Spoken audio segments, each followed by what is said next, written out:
O ouro e a prata e outros metais preciosos voltaram a subir, mesmo depois daquela realização da sexta-feira. E a pergunta que a gente vai responder aqui, talvez a mais importante do ano, é: até onde essa alta dos metais podem ir? Kevin aqui, pessoal, e tá acontecendo um movimento maluco em metais. Isso tá trazendo fluxo para várias bolsas, inclusive bolsas como a nossa, que dependem também um pouco desse fluxo de metais muito forte. E a gente precisa falar disso, né? É impossível fugir desse assunto.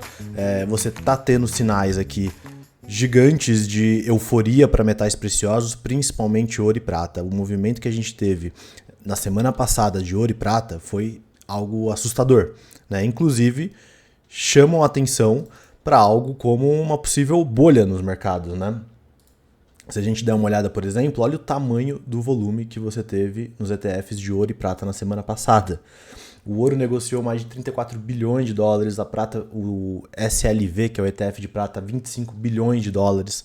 Tá, isso daqui é só de volume, você quase teve o mesmo volume dos principais ETFs do mundo, que é o S&P e o QQQ, que é o ETF da Nasdaq. Então, assim, é um movimento completamente maluco. E você também vê sinais de euforia quando você olha para as calls. Então, o volume de calls de prata e ouro foi o mais alto da história. Foi um volume assustador de opções que entraram nesse mercado. Então, assim, você teve, obviamente, esses sinais de bolha, de euforia extrema, e isso acabou acarretando no gatilho do Kevin Warsh sendo nomeado na sexta-feira como o chairman do Fed, e você teve aquela realização mais forte, né? A prata e o ouro realizaram muito, a prata chegou a cair 28%, foi a maior queda intradiária da prata da história, o ouro também chegou a cair 9% no dia, foi uma baita de uma realização. Mas quando a gente olha para os mercados nesse momento, a prata e o ouro voltaram a subir, né? E aí a pergunta é, será que aquilo foi só de fato uma realização e ainda tem muito mais para esse negócio subir, tem muito mais espaço para o ouro e para a prata continuar subindo? E é isso que a gente vai tentar responder aqui, tá? Mas antes eu quero deixar um pouco um contexto aqui do porquê que esse ouro está subindo, porque que, enfim, você está tendo esse movimento para metais preciosos como um todo. É importante a gente entender isso. E a melhor forma da gente entender isso é onde que começou essa compra, essa busca maluca por ouro e prata nos mercados. E isso começou quando a Rússia invadiu a Ucrânia em 2022. Tá? Então, se a gente der uma olhada aqui, olha o tamanho do volume que você começa a ter de bancos centrais comprando ouro ali para 2022 para frente. Tá? Isso aconteceu porque quando a Rússia invadiu a Ucrânia, os Estados Unidos fez sanções, ele congelou bens de russos e esse movimento geopolítico acabou chamando a atenção do mercado no sentido de, opa, eu não posso ter as minhas reservas em dólar, eu não posso ter as minhas reservas em treasuries americanos, que até então eram os ativos mais seguros do mundo, porque se acontecer alguma coisa, algum conflito geopolítico, se os Estados Unidos por algum motivo não gostar de mim, eu não posso confiar que ele vai ser o país do livre mercado, o país da liberdade de expressão, o país onde os meus bens vão estar seguros. Então todos os investidores globais, inclusive os bancos centrais, começaram a buscar por alternativas ao dólar, por alternativas aos treasuries, por alternativas a esses ativos onde o meu dinheiro vai ficar completamente seguro, não importa o que aconteça em termos de conflito geopolítico entre o meu país e outro. E é aí que entra o ouro. E é aí que essa compra massiva do ouro começou. É aí que você começou a ter, em 2022 para frente, esse aumento muito forte de compras de bancos centrais para ouro. E se a gente der uma olhada, essas compras aumentaram muito forte as reservas também dos governos. Então, olha só, mercados emergentes, né, tá nessa linha preta aqui embaixo e tem subido mais fortemente nos últimos tempos aqui, desde também desse período, tem subido o tamanho das reservas de ouro, mas especialmente aqui mercados desenvolvidos é onde você tem essa alta muito abrupta, né, essa alta vertical, onde as reservas por ouro têm aumentado muito forte nos bancos centrais. Então você vê que é um movimento global de busca de segurança, busca por um ativo como o ouro, do qual você precisa se assegurar de que seu dinheiro está de alguma forma seguro. Né? E a própria China tem sido um dos grandes bancos centrais do mundo que está comprando ouro. Né? Olha só isso daqui. Isso aqui é desde 2022, o tamanho das compras reportadas, tá? Pelo PBOC, pelo Banco Central da China. Mas o que esse gráfico mostra de interessante ele também pega as exportações, né, do Reino Unido de ouro para a China.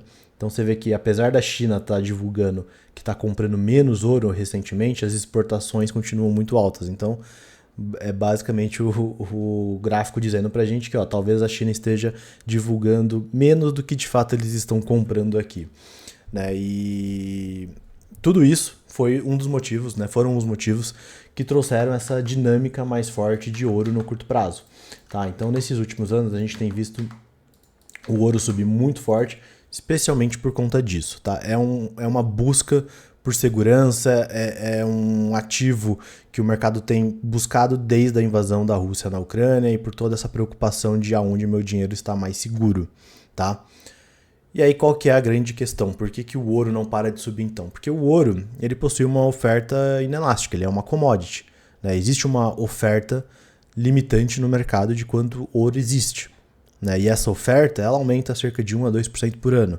Então quando você tem uma demanda muito maior por ouro, quando você tem essa demanda subindo muito forte, que é o que a gente viu, bancos centrais, investidores como um todo buscando proteção no ouro, não tem outra alternativa a não ser o preço subir. Porque a oferta não consegue acompanhar. Você não consegue produzir mais ouro da noite para o dia. A oferta ela cresce normalmente a 1 a 2%. É isso que dá para subir. Então a demanda mais alta puxa o preço do ouro para cima. E de uma forma bem significativa. Tá? E aí a pergunta é, esse preço do ouro, ele pode continuar subindo? Essa demanda pode continuar muito forte? Né? E aí que a gente pode responder, então, essa pergunta da seguinte maneira, né? O que puxa, né? Vou colocar grande aqui. O que puxa o preço do ouro para cima, né? Quais são os fatores, então, que a gente viu desde a invasão ali da Rússia na Ucrânia que tem puxado o ouro para cima? Então, primeiro são esses riscos geopolíticos, né? Calma que ficou muito grande agora. Esses riscos geopolíticos. Então, o mundo está com mais ou menos riscos em termos de geopolítica. Olha aí, né? O Trump está falando de invadir, não invadir, né? Mas de comprar a Groenlândia, né? E está entrando em conflitos maiores com a Groenlândia. O Trump está tarifando o mundo inteiro. O Trump entrou na Venezuela e pegou o Maduro. Então, não me parece, tá? De forma nenhuma. Inclusive, a guerra na Rússia e na Ucrânia segue a todo vapor. Então, não me parece que os riscos geopolíticos estão diminuindo, na verdade eles estão crescendo. Tem toda a questão do Irã e do Oriente Médio também, então estes riscos geopolíticos estão cada vez mais altos. Tá? Outra coisa que puxa a demanda mais forte para ouro, preocupação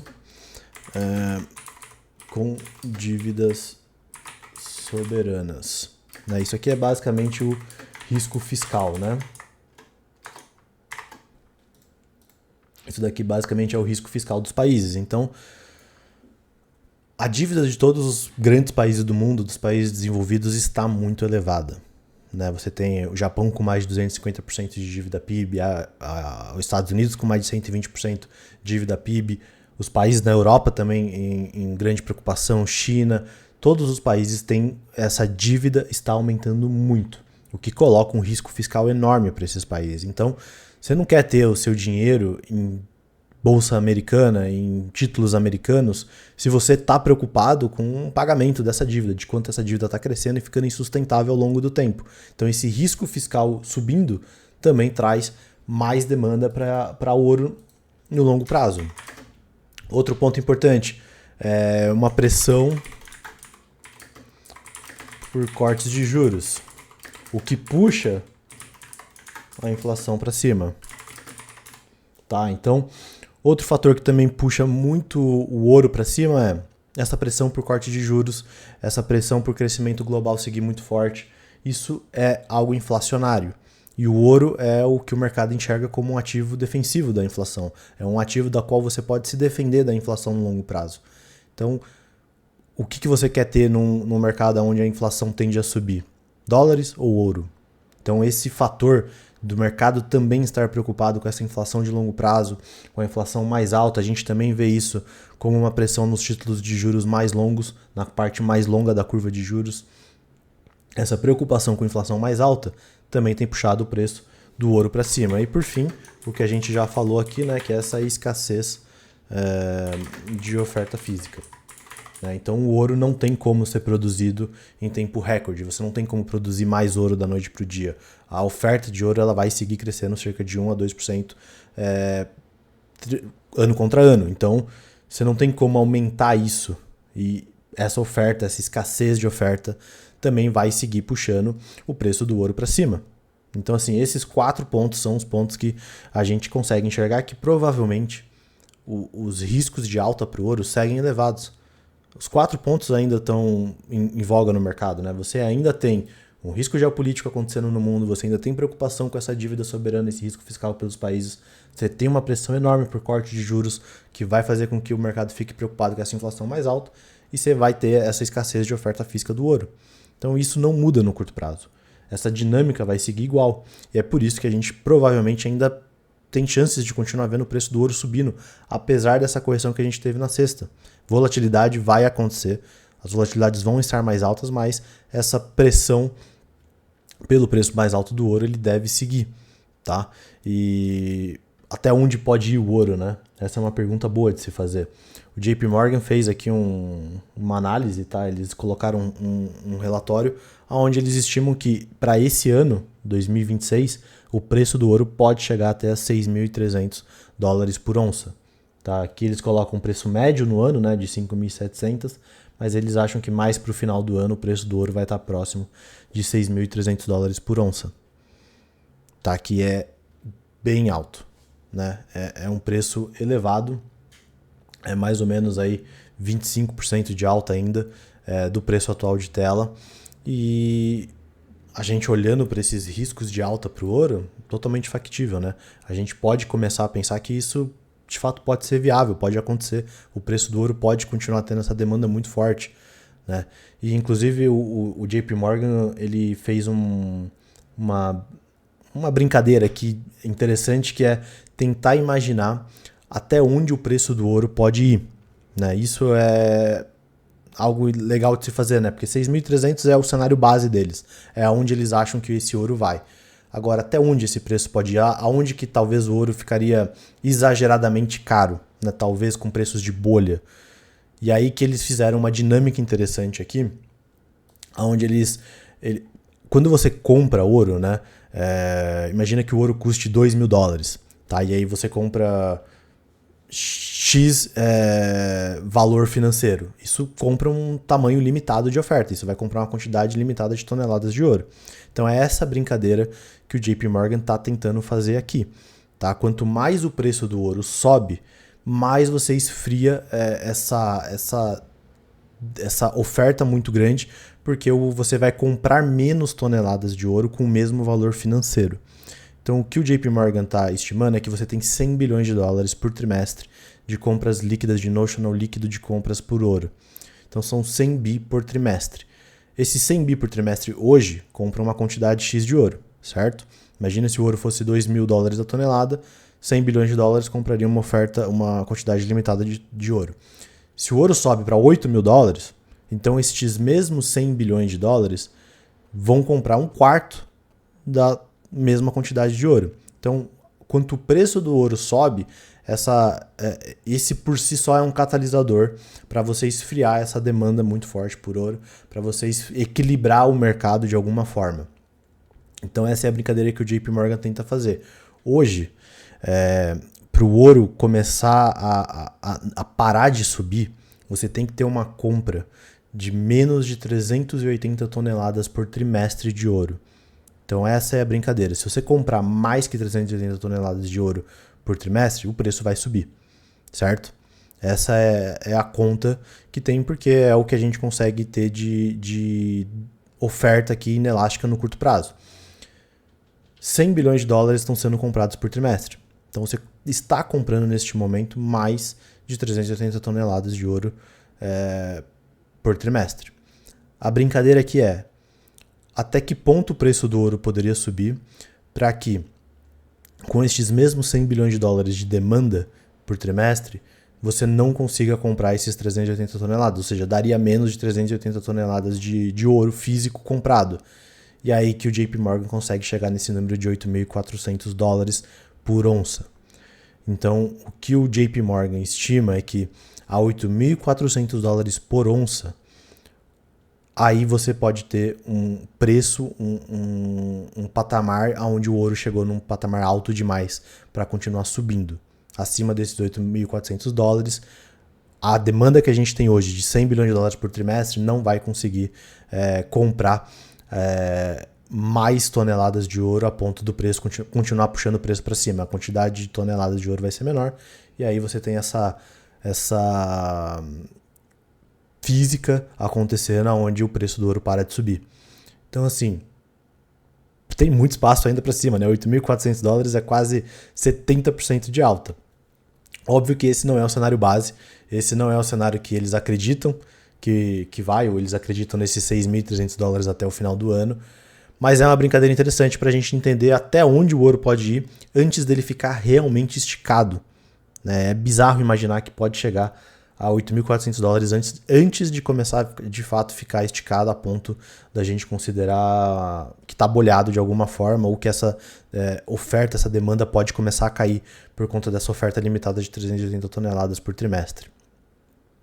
E aí quando a gente olha para a prata, né, a prata é um bicho diferente, ele é mais complexo, porque a prata também teve essa alta muito forte, né, e uma realização ainda maior no curto prazo, na sexta-feira. E o JP Morgan já não está tão empolgado assim com a prata, né? Quando a gente olha aqui, o preço deles para a prata até o final do ano é de mais ou menos $85. Tá? Então, o JP Morgan acha que a alta da prata é mais limitada comparada ao ouro, né? A busca por isso vai ser mais limitada. Por quê? Porque a prata, basicamente, você tem 60% da demanda da prata, ela é uma demanda para uso industrial, né? Então, você tem muito uso de prata, por exemplo, em painéis solares. Né? E, enfim, essa demanda mais alta por prata, ela tem um limite mais claro do que o ouro, na visão dos analistas do JP Morgan. Se você olhar aqui, os estoques de prata têm caído muito, né, nesses últimos, do final do ano passado para cá. Né? Então, essa demanda mais forte por prata tem acontecido principalmente por dois fatores que puxaram muito o preço da prata, que foram a China e a Índia. Tá? Então a China e a Índia têm comprado mais prata, cada um por seus motivos particulares. Né? A China a gente sabe que é um dos principais países em termos de, por exemplo, demanda por painel solar. Enfim, você tem essa quantidade de estoques caindo e a China tem comprado de fato muita prata. Se a gente olhar até aqui os spreads da China, né, o preço da prata na China comparado ao spot, né, o preço spot em Londres, tem subido muito, o que significa que a prata que a China está comprando, né, você vender prata para a China tem ficado mais lucrativo, mais caro do que em outros lugares, do que o preço spot em outros lugares. Então abre espaço para o mercado, por exemplo, fazer arbitragem e começar a querer vender essa prata para a China. Né, e essa demanda muito forte para a China de prata é um dos fatores que tem puxado o preço para cima. Além disso, você também teve uma demanda muito forte da Índia por prata. E a Índia tem comprado muita prata por motivos diferentes. Né? Se colocou aqui uma discussão no curto prazo de que a Índia poderia aumentar o imposto de importação sobre a prata, que hoje roda em cerca de 6% de taxa. Então essa preocupação do mercado indiano de você talvez ter uma tarifa maior para comprar prata fez com que investidores locais saíssem comprando prata, fizessem front runner. Né? Então eles compraram muita prata no curto prazo, achando que o preço desse imposto poderia subir, né? Essa tarifa poderia aumentar, e isso fez com que tivesse muita compra de prata por parte da Índia. Não teve um aumento de imposto, né? Não teve uma tarifa adicional na prata na Índia, o que pode significar que a demanda por prata agora na Índia também pode cair, porque como já teve muita compra no curto prazo, teve esse front runner acontecendo, agora você pode ter uma demanda mais baixa de compras de prata na Índia, porque grande parte disso já foi acelerado, já foi antecipado aqui no curto prazo por esse medo da tarifa subindo que não aconteceu. Então quando a gente fala de prata, é isso, você tem um mercado diferente, é um mercado mais complexo, mais difícil, e a gente não tem muito como saber. Também, assim, quando a gente olha para ciclos passados da prata, por exemplo, dá para falar que o preço da prata ainda poderia ir muito mais. Né? Comparado com ciclos anteriores, onde a prata subiu, bull markets de metais preciosos e como um todo, o preço da prata poderia ir muito mais. Só que a gente já tem sinais talvez aqui maiores de bolha, sinais de que tudo acontece meio que junto, né? Para ter esses movimentos muito altos, tanto de alta quanto de baixa, muita coisa junto tem que acontecer, né? E você teve esses fatores, né? Volume aumentando, opções aumentando, mercado mais alavancado, uma demanda maior por conta da China e da Índia por fatores específicos. Tudo isso faz com que você tenha essa dinâmica de volatilidade mais alta, que talvez não se repita, né, daqui para frente, mas não dá para apostar que o preço da prata também não vai seguir tão bem, apesar do JP Morgan estar mais pessimista com a prata e mais otimista com o ouro. Não dá para duvidar que o preço da prata pode continuar subindo, até porque quando a gente pensa em metais, os metais eles têm uma dinâmica um pouco diferente de ações, né? Ações, o mercado normalmente opera o contrário dos metais. Em que sentido? Quando você acha que o preço, que o lucro de uma ação vai subir, né, você compra a ação, você se antecipa. E aí o preço da ação sobe muito forte no curto prazo. E aí depois o lucro da ação começa a subir, a acompanhar. E aí o preço, né, da ação começa a ficar mais estável ao longo do tempo. A gente viu isso em Nvidia, por exemplo. A grande explosão do preço da ação da Nvidia aconteceu antes dos lucros dela subirem muito. E agora que os lucros da Nvidia estão de fato reportando muito forte, você vê que o preço da ação já não sobe na mesma proporção. Com os metais isso é um pouco diferente, né? Quando a demanda dos metais começa a subir, o preço começa a mudar pouco, né? Ele começa a subir de forma devagar. A gente viu isso agora em ouro e prata. A demanda começou a aumentar, os preços começaram a subir de forma gradual, devagar. E do nada você tem essa explosão onde o mercado entende que você tem um squeeze maior de oferta, que não vai dar conta da demanda mais alta, e aí você tem essa explosão do preço. Então, por essa dinâmica que a gente viu, que essa demanda explodiu e que o preço dos metais preciosos está explodindo, não dá para a gente saber se a gente está perto ou no fim ainda desse movimento mais abrupto para cima, desse movimento mais vertical de ouro e prata. E esse movimento vertical ele é também importante, tá? Porque se a gente olhar no passado, olha como que foram os movimentos aqui do ouro olhando para trás, né, em outros ciclos de mercado. Em 1980 você teve aqui esses movimentos, esse movimento vertical do ouro também, onde ele subiu muito forte. Então isso daqui a linha azul é 1980, a vermelha é 2010 e aqui a verde é onde está mais ou menos o ouro atualmente. Olha como você tem esses movimentos verticais, né? Em 1980, quando você teve esse movimento muito vertical do ouro, onde ele subiu muito forte num prazo muito curto de tempo, isso gerou um crash nos mercados que aconteceu logo em seguida, e que depois levaram mais de 30 anos para os mercados voltarem para as máximas históricas. Tá? Então, normalmente, quando você tem esses movimentos verticais no ouro, chama atenção para riscos de mercado dos quais a gente tem que ficar atento. Em 2010, aqui, essa puxada vertical do ouro, ela também aconteceu depois de um crash muito forte do mercado, que levou mais de 10 anos para o mercado voltar para as máximas históricas, que foi o estouro do subprime, da grande crise financeira global que aconteceu em 2008. Agora, a parte curiosa é, em 1980, essa alta vertical do ouro aconteceu antes do crash das bolsas como um todo caírem. Agora, aqui em 2010, essa alta vertical do ouro aconteceu depois da queda das bolsas, do mercado como um todo crashar. Então você vê como, apesar desse movimento vertical acontecer, ele também tem as suas diferenças. E agora a gente está vendo um movimento vertical muito parecido no ouro, que chama a nossa atenção dos riscos envolvidos nessa alta, nessa puxada do ouro, nessa procura por segurança, nessa procura de bancos centrais em ativos que os protejam de inflação, os protejam de crises fiscais, os protejam de crises geopolíticas. Essa alta vertical sem dúvida chama mais atenção para o que pode acontecer daqui para frente. Então, se você quiser saber como operar e como continuar informado sobre o mercado, se inscreve no canal, deixa seu like, comenta aqui o que você acha dessa alta dos metais, até onde isso pode ir. Você acha que esse 8.400 do ouro é um preço viável como o máximo da euforia que poderia chegar, como o JP Morgan falou? Ou enfim, o que você está pensando? Fala aí, se inscreve no canal para você continuar vendo esse tipo de conteúdo que é muito importante e que é extremamente atualizado sobre mercados.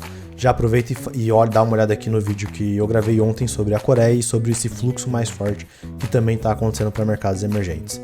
Ok? Valeu e até mais.